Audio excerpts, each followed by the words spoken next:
I know these things are going to seem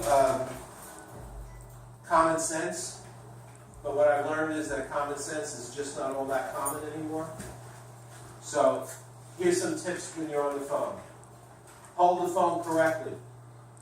I know that appears elementary, but telephones are sensitive to sound, which means the background noise can be picked up. So I want to make sure that I hold the phone about a ½ inch from my mouth, no more. Not like this. I walk in the office, I see people holding the phones like this. Don't hold the phone like this. You want to hold it like that so it's close to the mouth.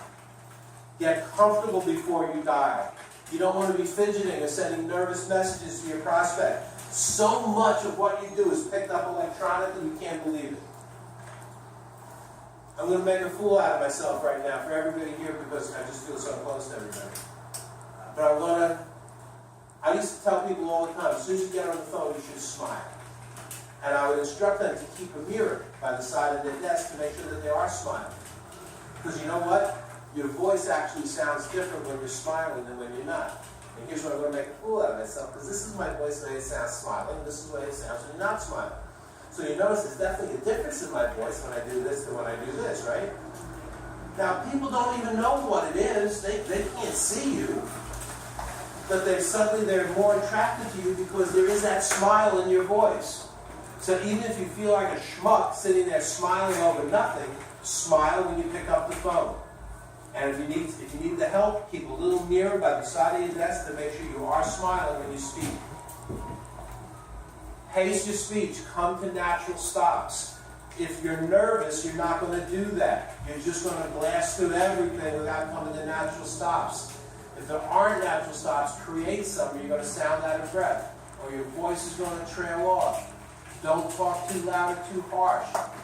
Neither should you talk too softly. Check your volume. The voice doesn't need to bellow to be heard. People feel comfortable listening to a calm, low, and pleasant voice. Listen, we're talking to somebody about something that is so very important to them. You must convey in your voice and your demeanor that you understand the importance of what we're talking about. If you're talking to a potential buyer, they're about to spend how much money? If you get them in the office, how much money are they going to be spending? $500,000 to a couple of million? Do you think that's important to somebody spending that kind of money? Huge, right? So I want to make sure that when I approach them in this conversation, I'm engaging with them immediately. And I need to sound professional, and I need to sound like I care about what's going on. Develop an interesting delivery. A flat, monotonous tone is uninteresting. They're going to tune you out. And sometimes just in a matter of seconds. So what I suggest that you do is tape your conversations. For the next week, every time you get on the phone, record it. So you can sit down and you can critique what you do. I did a radio show for about 6 or 7 years on Long Island. And every single one of my shows I would listen to when I was driving home from the show, every one. And I gotta tell you, I can't stand the sound of my own voice. So it was torturous. Yeah, everybody said it. But I would listen to it because I would say, what did I do well? What did I do not so well? What do I need to work on? And what can I make better? And when you record it, sit down and listen. At the end of the night, sit down and listen to your recordings. How did I sound on the phone? Did I sound professional? When he said this, how did I respond? Did I respond properly? And if you start getting objections that you feel that you can't overcome, write them down and we can discuss them any time. You can call me at any time and say, Scott, listen, I was on the phone with this guy, I was meeting a guy at his house, and he said this to me, and I didn't know what to say. I can overcome 90% of the objections you'll hear.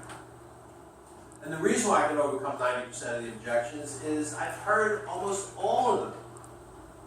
There's not that many different objections that you're going to hear in real estate. They're going to be pertaining to the same thing. So call me. I'll tell you how to get it. And if I can't get through it, I'll tell you we can't get through that one. Here's the tactic we're going to take. Tone, pitch, and fluctuation is the key to being on the phone. It's also the key to making a pitch in person. You have to change the way your voice sounds. You have to change the speed at which you speak, the tone at which you speak. The best teachers I had in high school, when they had to say something important, spoke very quietly. They were low in their voice. You know why? Here, to train yourself, you have to hear. I had to straight to hear. Everybody. Right. The teachers that stood in front of the class shouting at everybody, I would zero out, nod out, do whatever